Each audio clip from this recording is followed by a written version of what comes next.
My name's Amber and I'm the founder of Baiia swimwear.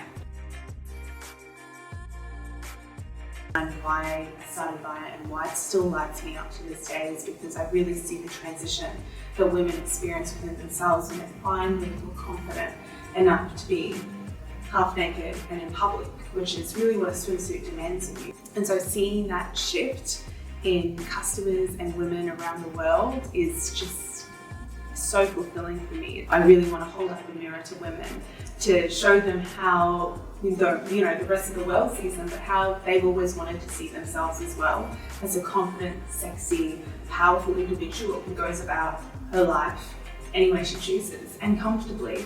And it's really, I think, heart-touching for me that myself and my team can create a product that's in the form of a swimsuit that actually allows women to step into that and feel that about themselves. I set up a little IKEA shelf and just had stocked all of these bikinis. I think I had one box worth. That was my very first shipment. That's all I could afford. And that's really how it started. I think the first year or 2 years of my business, I was making less in 1 year than the business makes in 1 day now. So it was very kind of grassroots, not really a business, more of a side hobby. I had like 3 jobs at the time, and then when I'd come home and have a few hours to myself, instead of sleeping sometimes, I would work on the business, and that's what the early days looked like. So really rough, but I've had a lot of belief and a lot of determination that I had committed to something that was going to work because there was so much heart in it, and I knew that if I just kept going, I'd meet the right people and I'd be doing the right things to eventually get the business to where it is today, which I'm so grateful for.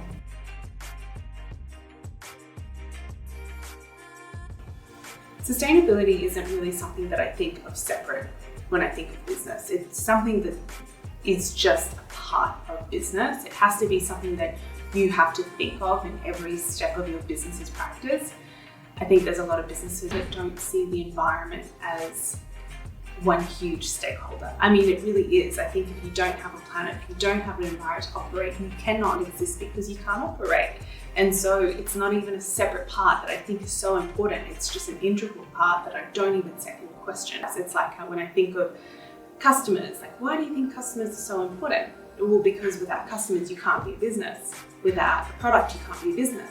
Without the planet, you can't be a business. It's just as important as every other big, key, important thing in business. And so that's just how I see it. That's my mindset about it. It's why since day one, I wouldn't have ever started my business if there wasn't an option to use fabrics that were generated from something else, or dyes that were more environmentally conscious. I've always implemented practices as a business that paid respect to the planet, and I always will.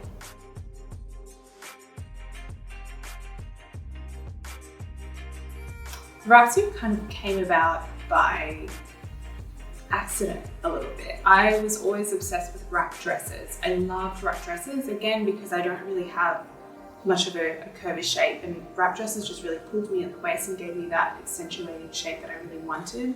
And I really wanted that in a swimsuit. So I created this wrap swimsuit, worked with my suppliers and getting a kind of prototype sample. And then I thought it would be so cool if we could do some kind of reversibility or interchangeability feature to this, because at the time when I was writing about sustainable fashion, capsule wardrobes were just so interesting to me, and I loved them, especially because I love to travel, and I was always looking at how can I take as little pieces as possible and make so many different variations. I love the resourcefulness of that, and so I really kind of explored that, and I was thinking, okay, we want to make it reversible. How do we do that? So we kind of realized, well, actually I can't make the wrap suit reversible without actually separating a piece or 2 pieces, which is how I discovered I could separate the chest piece and then separate the tie. And then that is really how I came across the 3-piece wrap suit, essentially. And then by separating those pieces, it actually allowed you to wear it so many more ways. You could mix and match, and that was just that, like the cherry on top, I think, to have something that was shaping, sculpting, really flattering, and then reversible, and of course sustainable, and then you can wear it so many different ways. I just thought, yeah, this is something that I really want to look into.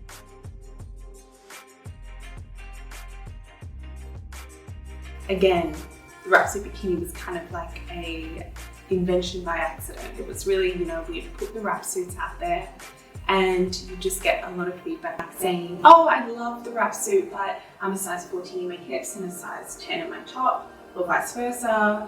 Women's bodies are so varied, you've got to be able to accommodate for different sizes all across the body. And so the wrapsuit just wasn't really allowing that. There was an element of customization that the wrapsuit gave you beyond an ordinary one piece, but there were limitations for sure. And so the bikini really came about through identifying what those limitations the wrapsuit had were. And so we invented the bikini, and the beauty of the bikini is that we realized you could wear it so many ways. Again, there were so many different variations where you could mix and match and style differently, and it was just beautiful to be able to finally see the women who really wanted a wrapsuit but it didn't quite work for them, finally be able to enjoy that wrapsuit experience through the bikini.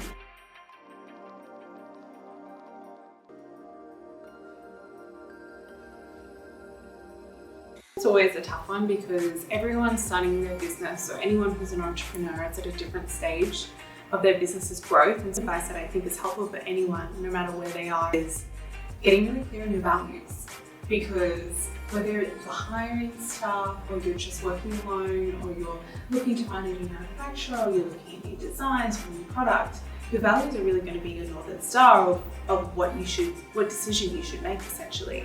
A lot of people think that you start establishing values once you start building a team, so you can be really clear on culture. And of course, while your values are so fundamental before you start hiring people, I highly recommend that you do that before you start hiring people. It's also really important that you're doing it in those early days when it's just you, because there are 1,000,001 things going through your mind, 1,000,001 decisions you have to make all by yourself. You always have no one to soundboard them off. Your values can act like your soundboarder. You can put pieces of questions to your values and go, well, should I do this or should I do that? And if you can see that option one actually aligns clearly with your top values, and even though you felt like, oh no, I thought I should have done that option, you can see, well, actually no, this option actually resonates with the values and what business I want to build in the long run. So I'm going to go with that option, and it just takes all that decision fatigue out. It just helps in so many different ways, and I think it actually helps light you up and lift you up when there are really hard times in your business, because there will be really hard times in your business, unfortunately and fortunately, because that's where you'll find your growth, and that's where you'll get really clear and close to yourself on finding what type of business owner you are, and what type of business you want to run, and what type of life you want to live. It also helps you feel more fulfilled in what you're doing every day. Sometimes when it gets really difficult in small business, you just go, why the heck am I doing this? You can go back to your values, you can go back to your mission, you can go back to your why and be like, this is why I'm doing it.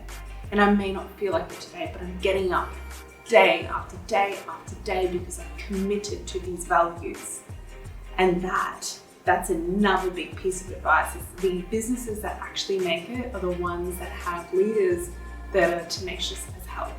You wake up every single day and you may feel like the world is going to pull you under, but you still show up and you still give your business all you've got, because you're committed to those values and you're committed to your mission, you're committed to the people that you're serving for.